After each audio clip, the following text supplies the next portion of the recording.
चलिए देखिएगा, इससे पहले जो हम लोग डिस्कस कर रहे थे उसको फिर से थोड़ा सा याद कर लीजिएगा। क्रिचॉफ्स लॉ हम लोग समझ रहे थे, है ना, कि क्रिचॉफ्स लॉ क्या है।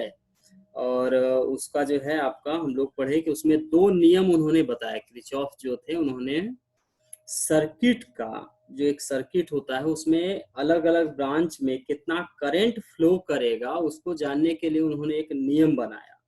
और उसमें उन्होंने बताया, पहला उनका नियम था कि कोई अगर आपका जो है सर्किट लिए हम लोग, और उस सर्किट का कोई भी एक अगर हम लोग पॉइंट लें, है ना, और उस पॉइंट में अगर जितना भी करंट आ रहा है या जा रहा है उसका सम कर देंगे तो उसका सम उन्होंने बताया कि वो जीरो के बराबर होगा। उन्होंने कहा कि the algebraic sum of all the current meeting at a point is zero. अगर हम लोग जो है कोई पॉइंट लेंगे और उस पॉइंट पे देखेंगे कि टोटल करंट कितना हो रहा है, तो उस टोटल करंट को अगर हम लोग देखेंगे तो उसका वैल्यू जीरो हो गया था। ये था हम लोग का क्रिचॉफ फर्स्ट लॉ, है ना। जबकि क्रिचॉफ सेकेंड लॉ जो होता है वो हम लोग का क्रिचॉफ का वोल्टेज लॉ होता है। क्रिचॉफ फर्स्ट लॉ इसको याद भी रखिएगा, है ना, ऑब्जेक्टिव वगैरह में आता भी है कि क्रिचॉफ फर्स्ट लॉ जो है वो आपका करंट लॉ है। उसमें हम लोग करंट को जोड़ते हैं, जो समेशन ऑफ ऑल करंट होता है उसका वैल्यू जीरो होता है। लेकिन जैसे आप क्रिचॉफ सेकेंड लॉ में जाते हैं तो वहां पर याद करिएगा हम लोग करंट को नहीं जोड़े थे, वहां वोल्टेज को जोड़े थे, है ना। ईएमएफ जो था सेल का, E1 E2 E3 इसको जोड़ रहे थे, और दूसरा आई आर को जोड़ रहे थे। तो आई आर कहने का मतलब जब करंट को रेजिस्टेंस से इंटू कर देते हैं तो आई आर जो होता है वो फिर भी के ही बराबर हो जाता है। मतलब कि आई आर जो था वो भी एक वोल्टेज ही था, और जो ईएमएफ था वो भी वोल्टेज ही था। इसलिए जो क्रिचॉफ सेकेंड लॉ होता है उसको हम लोग वोल्टेज लॉ के नाम से भी जानते हैं। क्रिचॉफ वोल्टेज लॉ कहा जाता है क्रिचॉफ सेकेंड लॉ को, और current law, Kirchhoff current law कहा जाता है आपका क्रिचॉफ फर्स्ट लॉ को। ध्यान में है आप लोग का कि 2-3 दिन में भूल गए सर? क्या जी, क्रिचॉफ फर्स्ट लॉ सेकंड? याद है सर। हाँ सर। याद है सर। जी सर।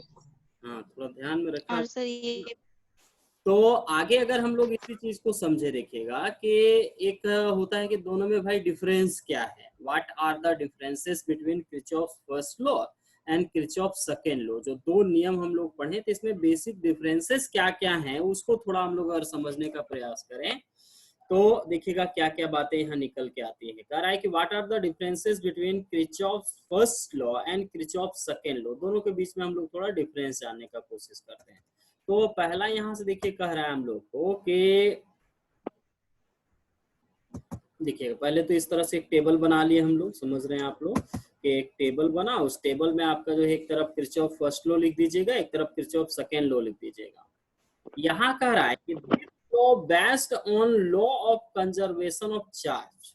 ठीक है, पहला जो है वो आप देखिएगा कि उसमें हम लोग का जो है चार्ज क्यों कह रहा है, क्योंकि करंट का बात हो रहा है ना। पहला लॉ जो था उसमें करंट का बात हो रहा था, उसमें हम लोग लिखे थे कि समेशन ऑफ ऑल करंट। तो करंट कहने का मतलब क्या है, flow of charge is called current, है ना। आगे हम लोग पढ़ चुके हैं कि चार्ज जब फ्लो करने लगेगा, जब मूव करने लगेगा तो इसी मूवमेंट को हम लोग करंट बोलते हैं। Current means flow of charge, है ना। तो चार्ज है, इसलिए कहीं ना कहीं आप इसको याद रखिएगा कि this law based on law of conservation of charge. काफी इंपॉर्टेंट पॉइंट है ये आपका ऑब्जेक्टिव के दृष्टिकोण से। आपका ये एग्जाम में आता है कि which law of Kirchhoff is called follow conservation of charge, या which law of Kirchhoff based on law of conservation of charge. कौन सा जो है लॉ वो आपका कंजर्वेशन ऑफ चार्ज पर आधारित है। वहां देता है, ऑप्शन डाल देगा, Kirchhoff first law, Kirchhoff second law, both, none of above, ऐसे करके देगा। तो आपको वहां ध्यान में रखना है, थोड़ा सा याद करने के लिए आपको बता दे रहे हैं ताकि याद रहे कि चार्ज का बात हो रहा है ना, कंजर्वेशन ऑफ चार्ज। तो कंजर्वेशन ऑफ चार्ज कहने का मतलब क्या है कि चार्ज रिलेटेड है आपका करंट से। चार्ज चल रहा है तो उसको करंट बोलने लगते हैं। तो आप जो है पहला नियम में करंट के बारे में पढ़े हैं, इसलिए आपको याद रह जाएगा कि कंजर्वेशन ऑफ चार्ज आपका जो है फर्स्ट लॉ, इस पर आपका जो है कंजर्वेशन ऑफ चार्ज। सेकेंड है आपका क्रिचॉफ सेकेंड लॉ की तरफ देखिएगा, तो कह रहा है this is based on law of conservation of energy. ठीक है। Law of conservation of energy का क्या अर्थ हुआ, आप देखिएगा ये जो हम लोग का सेकेंड लॉ था वो, उसमें हम लोग किस चीज को जोड़े थे, तो उसमें पोटेंशियल को जोड़े थे, उसमें हम लोग विभवांतर भी को जोड़े थे, है ना। पोटेंशियल डिफरेंस जो था उसको जोड़े थे हम लोग। तो पोटेंशियल डिफरेंस को जोड़ने का मतलब क्या होता है, याद करिए। पोटेंशियल जो है ना, पोटेंशियल ये वर्ड जो है, इसको अगर पूरा बोलिएगा तो उसका नाम है पोटेंशियल एनर्जी। पोटेंशियल जो आप बोलते हैं तो पोटेंशियल तो शॉर्ट नाम हो गया, आधा बोलते हैं हम लोग, है ना। अगर पूरा बोलेंगे तो उसको बोलना पड़ेगा पोटेंशियल एनर्जी। तो साफ है, वही तो वर्ड आ गया एनर्जी। हाँ, तो this is based on law of conservation of energy. जो सेकेंड लॉ है वो आपका कंजर्वेशन ऑफ एनर्जी पर बेस्ड है, कि जितना भी एनर्जी होता है वो कंजर्व होता है। आपको कंजर्वेशन ऑफ एनर्जी 11 क्लास में ही बताया गया होगा, आप पढ़े होंगे। कंजर्वेशन ऑफ एनर्जी कहता है कि एनर्जी को ना आप बना सकते हैं ना मिटा सकते हैं, है ना। Energy neither be created nor be destroyed, it just can be transformed from one form to another form। केवल एनर्जी का रूप बदला जा सकता है। आप कहिएगा कि हम एनर्जी बना ले रहे हैं या एनर्जी हम जो है कहीं से मिटा देंगे, तो ये आपका गलत है ना। आप एनर्जी को बनाते नहीं हैं, वो पहले से है, केवल उसका रूप बदल देते हैं। तो ये कहता है आपका कंजर्वेशन ऑफ एनर्जी। याद है आप लोग को कंजर्वेशन ऑफ एनर्जी? जी सर। 9th से पढ़ना शुरू करते हैं हम लोग, ऊर्जा संरक्षण का सिद्धांत, उसी को इंग्लिश में हम लोग बोलते हैं law of conservation of energy. तो यहाँ से थोड़ा सा याद करने के लिए आपको ध्यान दिला रहे हैं कि पोटेंशियल एनर्जी, है ना। तो पोटेंशियल एनर्जी आपका रिलेटेड है सेकेंड लॉ से। आता है एग्जाम्पल है कि किरचॉफ सेकेंड लॉ जो है वो किस पर आधारित है, ऐसा भी क्वेश्चन आपका आ सकता है। सेकेंड लॉ बेस्ड ऑन, आपको दिखाएंगे जब ऑब्जेक्टिव आप लोग को हम देंगे तो उसमें देखिएगा कि ये सब क्वेश्चन अक्सर ऑब्जेक्टिव में पूछा जाता है। तो सेकेंड लॉ बेस्ड ऑन या किरचॉफ सेकेंड लॉ फॉलो लिख देगा। Conservation of energy, conservation of mass, conservation of charge, ऐसे करके लिखा रहेगा। तब आपको फिर वहां टिक करना पड़ेगा कंजर्वेशन ऑफ एनर्जी, है ना। कोई ना कोई वर्ष पूछा हुआ भी है ये क्वेश्चन, आप लोग का एग्जाम में आया हुआ है, पहले आपका एग्जाम में पूछा हुआ ये क्वेश्चन है। तो इसको ध्यान में रखिएगा कि जो सेकेंड लॉ है वो कंजर्वेशन ऑफ एनर्जी को फॉलो करता है, और जो फर्स्ट लॉ है वो कंजर्वेशन ऑफ चार्ज को फॉलो करता है। ठीक है, ध्यान में रह जाएगा। जी सर। मुझे याद हो रहा है। सेकेंड लो बोलेगा तो कंजर्वेशन ऑफ एनर्जी लिखिएगा, फर्स्ट लो बोलेगा तो कंजर्वेशन ऑफ चार्ज लिखिएगा। कैसे याद करेंगे, तो चार्ज जो है वो आपका करंट से रिलेटेड है, और फर्स्ट लो में करंट को जोड़ने का बात हो रहा था, तो फर्स्ट लो हो गया कंजर्वेशन ऑफ चार्ज। और सेकेंड जो है उसमें हम पोटेंशियल एनर्जी को जोड़े थे, तो पोटेंशियल एनर्जी को जोड़ रहे थे, कहने का मतलब वो पोटेंशियल एनर्जी, मतलब उसमें कह रहा था कि एनर्जी कंजर्व रहेगा। जितना करंट आया जितना करंट गया वो दोनों को जोड़ के जीरो हुआ, कहने का मतलब बीच में कहीं लॉस नहीं हुआ, जितना आया पूरा गया, चार्ज कंजर्व रह गया। उस तरह से सेकेंड में भी कंजर्वेशन ऑफ एनर्जी में भी आप उसी तरह उसको देख सकते हैं। देखिएगा इसके बाद सेकेंड पॉइंट क्या कर रहा है, अकॉर्डिंग टू दिस जो फर्स्ट लॉ था किरचॉफ फर्स्ट लॉ, उसके अकॉर्डिंग क्या हो रहा था कि algebraic sum of all current. तो देखिएगा इसको लिखेंगे कैसे, summation of I. Summation of I मतलब क्या होता है, जोड़ना, सम ऑफ करंट मतलब जो टोटल करंट को आप जोड़िएगा वो टोटल करंट जो होगा वो आपका जीरो के बराबर होगा।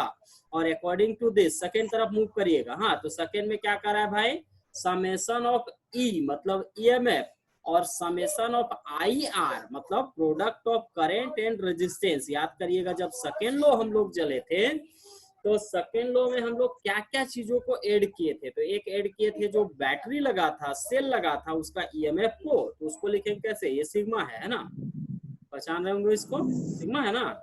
Yes sir. समय से बोलते हैं इसको, तो ये सिग्मा है। तो सिग्मा जो है उसको हम लोग जो है अरे पहला में यहाँ है कि समेशन ऑफ ई मतलब होगा, हम लोग को उसको ऐड करना पड़ेगा। और दूसरा कह रहा है कि summation of I product of current and resistance, इसको ऐड करते हैं तब जाके तो कह सकते हैं इसमें पोटेंशियल को जोड़ा गया। ईएमएफ भी एक पोटेंशियल होता है, और आई को पर भी आता है, तो ओम्स लॉ आप लोग जानते होंगे, इक्वल टू आई आर। तो जब आई आर लिखते की नजर से देखते ये भी है, ये भी है सुनती है मैं। कि कहाँ से आवाज आ रही, थोड़ा सा उसको चाय के सब खा गए कैसे ऐसे कर दिया हमें। म्यूट कर लीजिए, हिंदी आवाज समझ दिया। मेरा जैसे आ रहा था।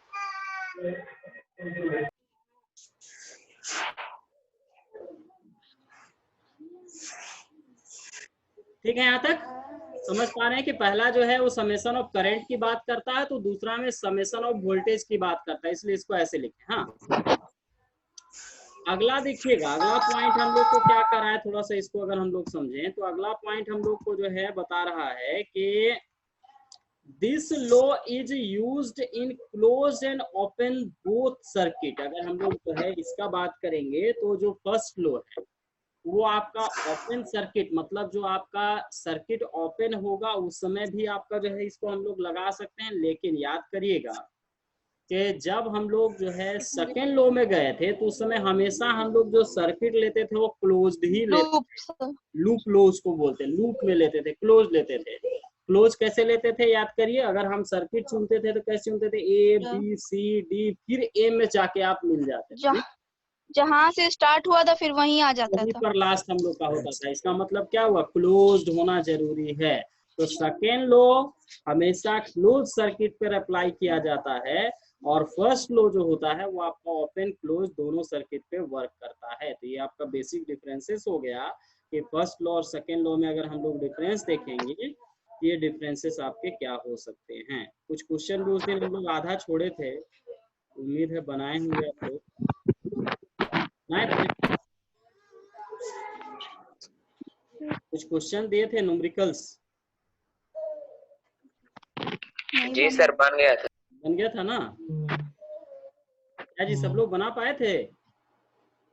नहीं सर, क्वेश्चन कुछ दिए थे उसी पैटर्न में बनाने थे उसको, जैसे समय क्या बोलते हैं, इक्वेशन तो हम लोग बना के छोड़ दिए थे, केवल इक्वेशन को सॉल्व करना था। सर नहीं समझ में आ रहा, नहीं समझ में आ रहा था। तीनों अलग अलग नहीं, क्या वेरिएबल में करना क्या था। था, एक बार फिर से समझाते हैं, थोड़ा सा ध्यान में लाइएगा आप लोग कि ये जो तीन समीकरण बन गए थे, तीन समीकरण बने थे, इतना ध्यान में है?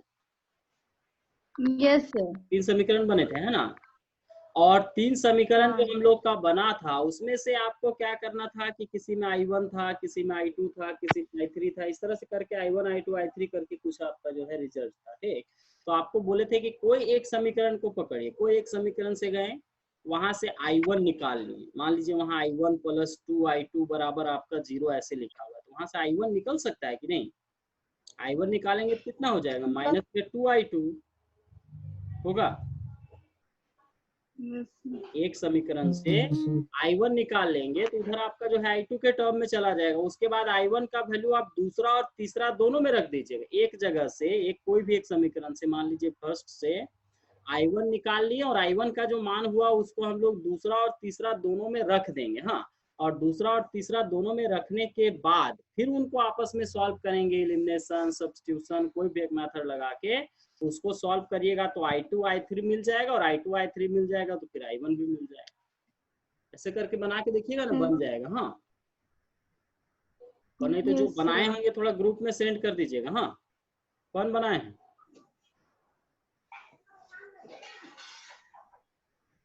अरे कोई बनाए हैं? कोई बोल रहा था सर। हाँ अभी तो कोई कौन बोल रहे थे, मनीष? ये हम सोचे कॉपी वाला क्वेश्चन आंसर सर, जो वाला आप दिए थे ना होमवर्क, वो वाला I1 निकल ही नहीं रहा था। आपका भी I1 नहीं निकला है? अच्छा ठीक, उसको हम ही नहीं निकल रहा था सर। अच्छा ठीक, उसको हम बना के उसको सेंड कर देंगे, है ना? यस आ सर। देंगे उसके बाद। Okay sir. चलिए ठीक है। एक टॉपिक हम लोग का व्हीटस्टोन ब्रिज प्रिंसिपल, समझिएगा, काफी इंपॉर्टेंट है एग्जाम के दृष्टिकोण से। ये आपके एग्जाम में आते रहता है कि डिस्क्राइब व्हीटस्टोन ब्रिज प्रिंसिपल, ऐसे करके आपका आता है। तो ये क्या कहता है इसको आज हम लोग समझेंगे। एग्जाम में आपका अक्सर देखिएगा कि ये आते रहता है ना। इस चैप्टर का, इस एक्सरसाइज का आपका जो है एक इम्पॉर्टेंट टॉपिक है आपका व्हीटस्टोन ब्रिज प्रिंसिपल। देखिएगा, थोड़ा सा नाम को थोड़ा अगर ध्यान में लाए, व्हीट स्टोन, है ना। वीट मतलब क्या होता है जी? गेहूं। गेहूं, है ना। और स्टोन मतलब पत्थर। पत्थर। हाँ, गेहूं में कभी कभी पत्थर निकल जाता है, नहीं निकलता है ना, निकलता है कि नहीं? हाँ सर।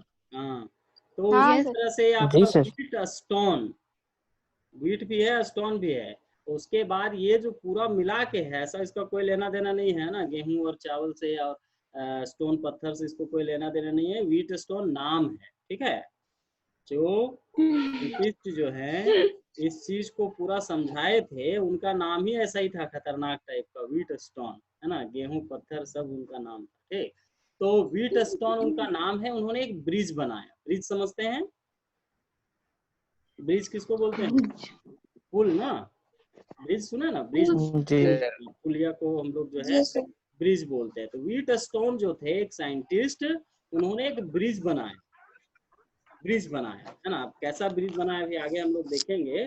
चलने वाला ब्रिज नहीं था, हम लोग चल सकते हैं, दौड़ सकते हैं, वैसा टाइप का ब्रिज नहीं था। इन्होंने सर्किट का एक ब्रिज बनाया, ठीक है। और उस ब्रिज से इन्होंने जो है कुछ कॉन्सेप्ट बताया। उस कॉन्सेप्ट को इन्होंने कैसे समझाया, इसको नीचे हम लोग दिख रहे हैं। तो नाम थोड़ा ध्यान में रखिएगा। Wheatstone is the name of scientist who gives this principle and it is known as Wheatstone bridge principle. इसको हम लोग व्हीट स्टोन ब्रिज प्रिंसिपल के नाम से जानते हैं। क्या कहा इन्होंने, ये आप थोड़ा सा समझिएगा। आवाज जा रही है सब तक?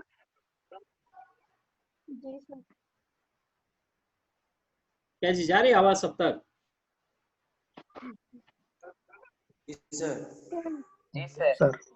चलिए ठीक है, ध्यान से जी समझिएगा। हाँ, कह रहा है Wheatstone bridge principle. Wheatstone bridge is a specially design bridge.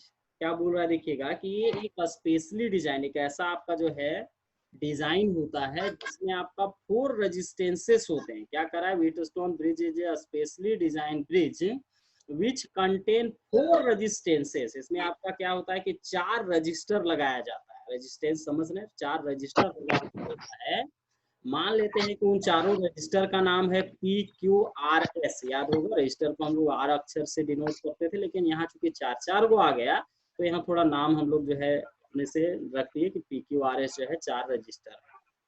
फिर इसमें एक सेल लगा होता है, एक बैटरी लगा होता है। 4 रजिस्टर होने चाहिए, एक सेल होना चाहिए। और जब सेल लगाइएगा तो उसका कुछ ना कुछ अपना वोल्टेज होगा, कि 1.5 वोल्ट का बैटरी लगाए हैं कि 2 वोल्ट का बैटरी लगाए हैं, तो उसका कुछ ना कुछ वोल्टेज होगा। और उस वोल्टेज को हम लोग ई नाम दे दिए, है ना। अक्सर हम लोग जो है ई से ही डिनोट करते हैं, तो इसलिए जो सेल लगा है उसका EMF को ई बोल दिए। ठीक है, क्या बोल रहा है, Wheatstone bridge is a specially design bridge. एक स्पेशल डिजाइन किया हुआ ब्रिज है विच कंटेन 4 रेजिस्टेंसेस। इसमें 4 रेजिस्टेंसेस होते हैं। क्या क्या? उनका नाम रखा गया PQRS। 1 सेल, एक सेल लगा होता है जिसका EMF जो है कुछ न कुछ होगा, तो उस कुछ को हम लोग ई मान लिए। 1 की, एक की लगा होता है between the point A and C। कोई भी 2 पॉइंट के बीच में हम लोग एक की लगा देते, ताकि अगर हमको सर्किट को क्लोज करना पड़े तो की की मदद से हम क्लोज कर सके, ओपन करने का जरूरत पड़े तो हम उसको ओपन कर सके। तो की का काम है, की की मदद से हम ये काम कर सकते हैं। जब करंट उसमें फ्लो कराना है, ऑन कर दीजिए। की जो होता है वो स्विच होता है, की का मतलब स्विच होता है। आपकी ऑन कर दिए तो करंट का फ्लो चालू हो जाएगा, ऑफ कर दिए तो बंद हो जाएगा। तो इसलिए की भी वहां पर एक लगा हुआ था। मतलब इस एक्सपेरिमेंट को करने में क्या क्या चीजें लगी उसको देखिएगा। 4 रजिस्टर चाहिए, एक सेल चाहिए, एक आपका जो है की चाहिए, और एक गैल्वेनोमीटर चाहिए। देखिए ये थोड़ा सा आपका जो है नया चीज है, आपका कह रहा है गैल्वेनोमीटर ऑन अनदर की बिटवीन B एंड D। जैसे आपका जो है 4 रजिस्टर है, तो 4 रजिस्टर को जब आप फिट कीजिएगा तो वहां कुछ पॉइंट्स बनेंगे ABCD। देखिएगा फिगर को समझिएगा, ये इस टाइप का फिगर एक हम लोग जो है बनाते हैं, और इस फिगर के अकॉर्डिंग थोड़ा इसको समझिएगा। हम लोग के पास 4 रजिस्टर है। देखिएगा एक आपका P है, यहाँ जगह पर जो रजिस्टर लगा हुआ है एक P रजिस्टर है। यहाँ पर एक रजिस्टर है, इसको Q नाम दे दिए। यहाँ एक रजिस्टर है, इसको R नाम दिए। और यहाँ एक रजिस्टर है, इसको S नाम दिए। ठीक है, 4 रजिस्टर है, देयर आर 4 रजिस्टर्स। एक आपका सेल का नाम ले रहा था, सेल का जिक्र हो रहा था कि हम लोग के पास एक सेल होना चाहिए। तो देखिए एक सेल भी हम लोग ले लिए कि एक सेल जो है वो इस टाइप से दिखेगा। यहाँ जो है एक सेल लगा हुआ है जिसका अपना कुछ वोल्टेज होगा, कुछ भी होगा, 1 वोल्ट 1.5 वोल्ट, तो उसको ई मान लिया। यहाँ पर देखिएगा एक सेल आपको सॉरी की दिख रहा होगा, यहाँ पर एक की लगा हुआ और की में बीच में डॉट दे दिया, मतलब क्लोज्ड है। अगर ये डॉट नहीं दीजिएगा मतलब ये ओपन हो जाएगा। ऐसे घेर देंगे और घेरने के बाद अगर बीच में ये डॉट नहीं होगा मतलब ओपन है, अगर ये डॉट यहाँ होगा मतलब ये क्लोज्ड है, ऐसा मानते हैं हम लोग। जो डिनोटेशन है वो इस तरह से होता है। आप देखिएगा ये जो सर्किट है, इस सर्किट में जैसे इसको हम लोग जो है की को ऑन करेंगे तो यहाँ करंट का फ्लो शुरू हो जाएगा, है ना। और जो करंट का फ्लो चलेगा, वो करंट का फ्लो जो होगा वो कैसे होगा, तो करंट का फ्लो जो होगा वो आपका इस तरह से यहाँ से ऐसे चलेगा, ऐसे चलेगा, ऐसे जाएगा, यहाँ से जाके ऐसे जाएगा। और करंट का जो डायरेक्शन होगा वो हमेशा पॉजिटिव टू नेगेटिव होगा। हमेशा जो करंट आपका जाएगा वो हमेशा आपका प्लस से माइनस की तरफ आपका मूवमेंट होगा। तो यहाँ से करंट जाएगा, यहाँ थोड़ा सा गलत है, हाँ इसको सुधारिएगा, इस जगह को देखिएगा। ये जो ब्रांच आपको दिख रहा है यहाँ ये एरो गलत दिया हुआ है, हाँ इसको सुधारिएगा। यहाँ एरो जो होगा उल्टा डायरेक्शन में, क्यों होगा, क्योंकि करंट का ड्रिफ्टिंग हमेशा पॉजिटिव टू नेगेटिव होता है। तो यहाँ से जाने के बाद करंट यहाँ से अगर आएगा भी तो यहाँ से जाके इधर नहीं जाएगा, फिर वापस इधर आएगा, ठीक। तो ये थोड़ा गलत है, इसको जब आप कराइएगा तो उस समय इसको नोट कर लीजिएगा। तो स्क्रीनशॉट ले लीजिए, इसको सुधार दे रहे हैं। ठंडी हो रहा है।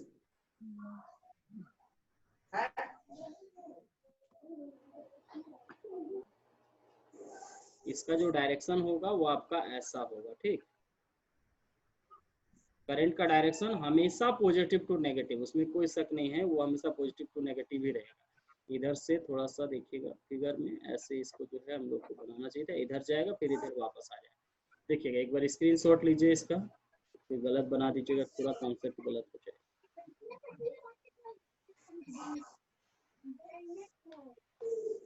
ले लीजिए, देखिए तो जी सर ले ली। चलिए ठीक है। तो इस फिगर को ये ऐसा होना चाहिए था, वहाँ गलत हो गया है, उस समय गलत हुआ होगा। इस बताते समय इसको सही से बता देते हैं। फिगर है तो आपको जो है वही दिख रहा है पहले वाला ही। तो यहाँ से दिखेगा कि ऐसे आपका करंट का जो फ्लो होगा हमेशा पॉजिटिव टू नेगेटिव होता है। यहाँ से करंट चला, यहाँ गया, यहाँ से जाने के बाद आपका 2 ब्रांच मिला, तो कुछ करंट आपका जो है इधर से आपका जो है ए से बी के तरफ चला जाएगा और कुछ करंट जो होगा ए से डी के तरफ चला जाएगा, ठीक। इसके बाद बीच में यहाँ पर एक गैल्वेनोमीटर लगा हुआ है। अभी गैल्वेनोमीटर क्या होता है भाई, तो गैल्वेनोमीटर एक डिवाइस है ना। ये एक ऐसा डिवाइस है जिसका यूज करके हम करंट किसी ब्रांच में है या नहीं है इसका पता लगा सकते हैं। जो गैल्वेनोमीटर होता है एक डिवाइस है जिसके मदद से आप जान सकते हैं कि वो आपका जो है उस तार में करंट है या नहीं है। गैल्वेनोमीटर क्या होता है, तो इसमें कुछ जो है वो आपका एक तीर टाइप का लगा होता है, और जब करंट होगा तो वो तीर आपका डिफ्लेक्ट करेगा, हिलने लगेगा, हाँ। और जब वो हिलेगा तो उससे आपको पता चल जाएगा कि वहाँ करंट है। और जिस आर्म में करंट नहीं होगा उसका अगर तार वहाँ टच करिएगा तो उसमें कोई गैल्वेनोमीटर में डिफ्लेक्शन नहीं होगा, मतलब उसका कांटा हिलेगा नहीं। कांटा नहीं हिल रहा है मतलब उस आर्म में आपका कोई करंट नहीं है, आराम से उसको छू सकते हैं, है ना। लेकिन अगर आपका जो है करंट होगा तो कांटा अपने आप डिफ्लेक्ट करने लगेगा, उसका कांटा जो होता है डिफ्लेक्ट करने लगेगा। इस टाइप का एक डिवाइस होता है, ऐसे करके होता है, बना हुआ होता है इस तरह से। और यहाँ पर आपका जो है एक कांटा ऐसे लगा होता है इस तरह से। और जब इसका जो है तार को जोड़िएगा, जैसे यहाँ से आपका 2 तार निकला रहेगा, एक तार मान लीजिए यहाँ जोड़ दिए इस जगह पे, और दूसरा तार जो होगा उसको यहाँ जोड़ दिए। तो इसको जोड़ने के बाद जैसे ही अगर आपका यहाँ पर आपका जो करंट होगा तो यहाँ क्या होगा कि ये कांटा आपका डिफ्लेक्ट करने लगेगा, इधर इधर इधर आपका जो है ऐसे आपका डिफ्लेक्ट करने लगेगा, इधर से इधर, इधर से इधर आपका आना जाना शुरू करेगा, ऐसे आएगा, इधर जाएगा, इधर जाएगा, इधर आएगा, ऐसे आपका डिफ्लेक्ट करना शुरू करेगा। और अगर नहीं होगा करंट तो वो आपका जो है स्थिर रहेगा अपने जगह पर, इसमें कोई डिफ्लेक्शन आपका नहीं होगा। तो इस तरह से हम लोग जान सकते हैं कि उस ब्रांच में आपका करंट है या करंट नहीं है, ठीक है। अब देखिएगा ये जो हम लोग का ब्रांचिंग हुआ, इस ब्रांचिंग में अगर करंट का थोड़ा सा हम लोग सोच ले कि यहाँ करंट कैसे कैसे फ्लो करेगा। जब यहाँ से करंट चलना शुरू करे, जैसे इसकी कौन की करंट चलना शुरू किया, करंट चलना शुरू किया, यहाँ से ए पॉइंट पहुंचा, ए पॉइंट आने के बाद इसमें 2 ब्रांच था। मान लीजिए कि इधर यहाँ तक जो है वो आपका आई करंट यहाँ से चला, आई करंट चला। इधर आने के बाद यहाँ 2 ब्रांच है, एक आपका बी के तरफ ले जा रहा है, एक डी के तरफ ले जा रहा है। तो इधर अगर मान लीजिए आपका I1 करंट जाएगा ऊपर के तरफ, तो नीचे कितना जाएगा, I माइनस I1 जाएगा। टोटल करंट में से जितना आपका बी के तरफ है,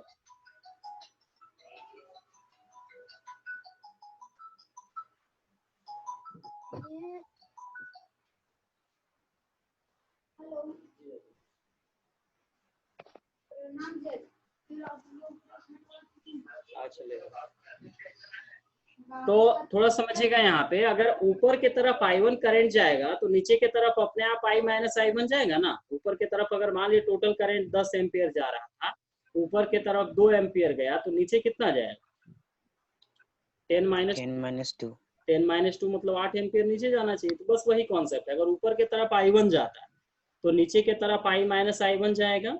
जब बी पॉइंट पे आए तो बी पॉइंट में आने के बाद भी आपका 2 ब्रांच है भाई। 2 ब्रांच होने का अर्थ क्या हुआ कि कुछ करंट आपका ये आई जो गैल्वेनोमीटर लगा है उधर चला जाएगा, और कुछ करंट जो है वो आपका इधर आपका जो है बी से सी के तरफ चला जाएगा। तो मान लीजिए कि बी से डी के तरफ जो करंट गया वो आपका IG है। थोड़ा सा समझिएगा, इसको हम लोग मान लेते हैं I फॉर करंट, और G मतलब होता है गैल्वेनोमीटर। गैल्वेनोमीटर से होकर जो करंट जाएगा अगर उसको IG मान लें, तो फिर बताइए कि ये जो आपका B से C के तरफ है उधर कितना करंट जाएगा, I1 माइनस IG जाएगा।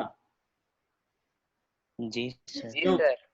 A से B के तरफ I1 करंट पहुंचा था, अब ये A से B के तरफ I1 था, और I1 में से भी कुछ आपका जो है G के तरफ चला गया, गैल्वेनोमीटर के तरफ चला गया। तो गैल्वेनोमीटर के तरफ जो करंट गया अगर उसको IG मानेंगे तो ये I1 माइनस IG हो जाएगा। आप थोड़ा सा यहाँ पहुंचिए, देखिएगा ये जो ब्रांच है हम लोग का कि D से C, इसमें कितना करंट होगा, थोड़ा इसको देखिएगा। इधर से ये वाला जो ब्रांच था, ये वाला को देखिएगा, जिधर से आपका जो है तीर आ रहा उधर से देखिएगा। A से आपका D के तरफ ये वाला करंट पहुंचा था I माइनस I1, और B से D के तरफ IG करंट पहुंचा। तो दोनों को जोड़ देंगे तो देखिए हो जाएगा I minus I1 plus IG, और ये करंट जो है वो टोटल फ्लो करेगा D से C ब्रांच में। समझे करंट कैसे कैसे और कितना कितना जाएगा, इसको थोड़ा यहाँ बांटना पड़ता है। और जब तक ये बंटवारा नहीं समझ में आएगा तब तक आपको फिर आगे समझ में नहीं आएगा। इस बंटवारा को यहाँ समझना होता है कि यहाँ हम लोग जो बांट रहे हैं वो कैसे कैसे बांट रहे हैं। एक बार फिर से ध्यान से इसको समझिएगा। इधर से आई करंट यहाँ तक पहुंचा, चलिए ठीक बात है भाई, आई करंट पहुंचा। आई करंट में से यहाँ जाके 2 ब्रांच निकल गया। 2 ब्रांच निकला तो कुछ करंट ऊपर की तरफ जाएगा, कुछ करंट नीचे की तरफ जाएगा। तो मान लेते हैं इसमें आप उल्टा भी कर सकते हैं कि नीचे की तरफ I1 मान ले तो फिर ऊपर आपको बदलना पड़ेगा। कोई भी एक तरीके से इसको बना सकते हैं। मान लेते हैं कि ऊपर के तरफ हम लोग का I1 करंट गया, हाँ तो ऊपर के तरफ I1 जाएगा, तो नीचे के तरफ कितना जाएगा भाई, तो टोटल में से I1 घटा देंगे तो नीचे की तरफ जो करंट जाएगा वो I माइनस I1 होगा कि नहीं जी। मैथमेटिक्स के अकॉर्डिंग अगर चलेंगे तो होगा ना।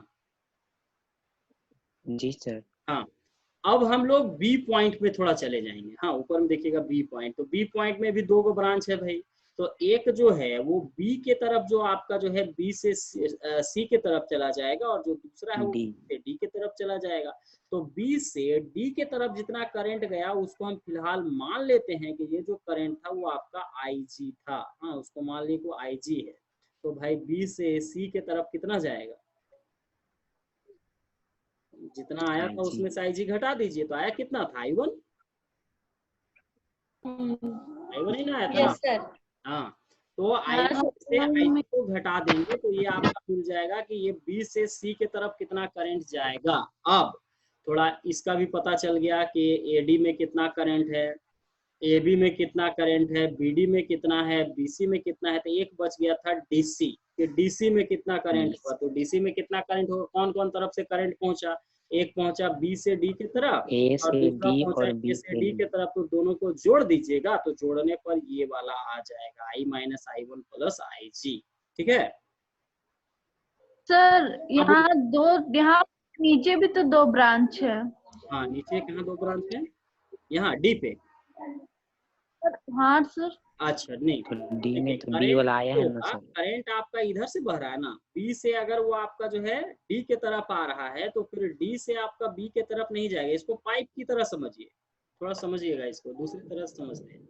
यहाँ एक मोटा सा पाइप है और यहाँ से दो पाइप से आपका जो है एक पाइप इधर चला गया, एक पाइप इधर चला गया, और यहाँ जाने के बाद बी से भी 2 पाइप है, एक नीचे के ऐसे जा रहा है और दूसरा आपका इधर जा रहा है। तो बताइए, अगर पानी ऊपर से नीचे आएगा तो फिर नीचे से ऊपर नहीं जाएगा? नहीं। जब बहेगा तो एक ही तरफ ना बहेगा, जिधर भी उसका ड्रिफ्टिंग होगा, ड्रिफ्टिंग कहने का मतलब जिधर उसका ढलान होगा उधर ही जाएगा। तो यहाँ जो आपका करंट होता है उसको किसी एक डायरेक्शन में ही आप दिखा सकते हैं। आप ये कर सकते थे कि यहाँ से लाने के बाद आप डी से आप बी की तरफ दिखाइए तो भी चलता, लेकिन कोई एक डायरेक्शन। आप कहिएगा पानी एक ही पाइप में इधर से भी जा रहा है और उधर से भी आ रहा है, तो how it is possible? It is impossible to flow water in both direction from same pipe. तो ऐसा नहीं कर सकते, तो कोई एक डायरेक्शन ही लेके चलना होगा। जब आप मान लिए कि करंट का जो फ्लो है, देखिएगा हम लोग मान के चल रहे हैं कि करंट का फ्लो बी से डी के तरफ आ रहा है, तो डी आने के बाद फिर ऊपर नहीं जाएगा, उसका ड्रिफ्टिंग जो होगा वो नेगेटिव की तरफ होगा। वो ऐसा खिंचाएगा कि कैसे हम जल्दी से जल्दी ये माइनस तक पहुंच जाए। तो यहाँ आने के बाद वो डी से सी के तरफ जाएगा और सी से जाने के बाद फिर यहाँ जाएगा, फिर इस तार से वापस, इस तार से फिर सी तक पहुंच जाएगा। इसका जो टारगेट होता है, लक्ष्य होता है कि हम कैसे भी करके नेगेटिव टर्मिनल तक पहुंच जाए। समझ में आ रही बात? जी सर। चलिए, अब थोड़ा सा इन दोनों को जोड़िए, तो थोड़ा सा जोड़िएगा। हाँ, इसको प्लस अगर हम लोग इसको जोड़ देंगे दोनों को, तो देखिए, तो ये दोनों को जोड़ने के बाद ये वाला ब्रांच में कितना करंट जाएगा? यहाँ इस तार में, ये जो तार है इसमें कितना जाएगा? देखिएगा, IG यहाँ नेगेटिव है, IG यहाँ पॉजिटिव, कट गया। I1 यहाँ पॉजिटिव, आई करंट जाएगा सर। हाँ, I1 पॉजिटिव है, I1 नेगेटिव है, फिर कितना करंट हो गया? आई। तो देखिएगा, आई हाँ, इधर से आपका आई करंट जा रहा था और फिर वापस भी आई करंट आपका पहुंच गया। तो यही होता है सर्किट में, इधर से जितना करंट जाएगा टोटल जोड़ घटाव करके फिर उतना ही करंट आपका वापस मिल जाएगा। तो इस तरह से ये सारा चीज अभी हम लोग लिखे भी होंगे। हाँ, ऐसा सारा चीज हम लोग लिखेंगे तो वहाँ लिखा हुआ भी होगा आपका थ्योरी में। चलते हैं वहां पे हम लोग, ये थ्योरी में क्या समझाया जा रहा है देखिएगा। Wheatstone bridge is a specially designed bridge which contain 4 resistances। अभी आपने फिगर में देखा कि यहाँ 4 रेजिस्टेंस है जिसका नाम PQRS है। 1 सेल, एक बैटरी भी लगा हुआ है, ऑफ EMF E, उसका EMF E है। एक की भी आपने देखा कि एक की लगा हुआ है between the point A and C। Figure में आप जैसा अरेंज कीजिए तो यहाँ A और C के बीच में लगा हुआ है। और गैल्वेनोमीटर ऑन अनदर मतलब दूसरे तरफ जो है वो आपका गैल्वेनोमीटर भी लगा हुआ था बी और डी के बीच में। तो देखिए इनका क्या कहना था जब ऐसे इन्होंने अरेंज किया, व्हीटस्टोन साहब ने जब पूरे को इस तरह से अरेंज किया, तो अरेंज करने के बाद उन्होंने क्या पाया कि according to the Wheatstone bridge principle, if galvanometer shows no deflection, मतलब गैल्वेनोमीटर में अगर कोई डिफ्लेक्शन नहीं होगा, डिफ्लेक्शन कब नहीं होगा? जब वहां करंट फ्लो नहीं करेगा, क्योंकि गैल्वेनोमीटर में अगर डिफ्लेक्शन हो रहा है इसका मतलब उसमें करंट फ्लो कर रहा है। तो इन्होंने क्या कहा कि अगर वहां गैल्वेनोमीटर में डिफ्लेक्शन नहीं होगा तो जो चारों रेजिस्टेंस होंगे ना उनको आप ऐसे लिख सकते हैं, P/Q बराबर R/S। मतलब कि P जो पहला रेजिस्टेंस है, Q जो दूसरा रेजिस्टेंस है, उसका रेशियो R और S जो आपका रेजिस्टेंस है इसके वो आपका इक्विवेलेंट होगा। P/Q is equal to R/S, ये आपका फॉर्मूला बनता है। ऐसा करिए, एक बार रिकनेक्ट हो जाइए, फिर से इसको हम लोग एक बार समझते हैं। लेस देन 1 मिनट बोल रहा है, तो एक बार रिकनेक्ट हो जाएंगे सब लोग, है ना? ठीक है? ठीक है सर। हाँ सर।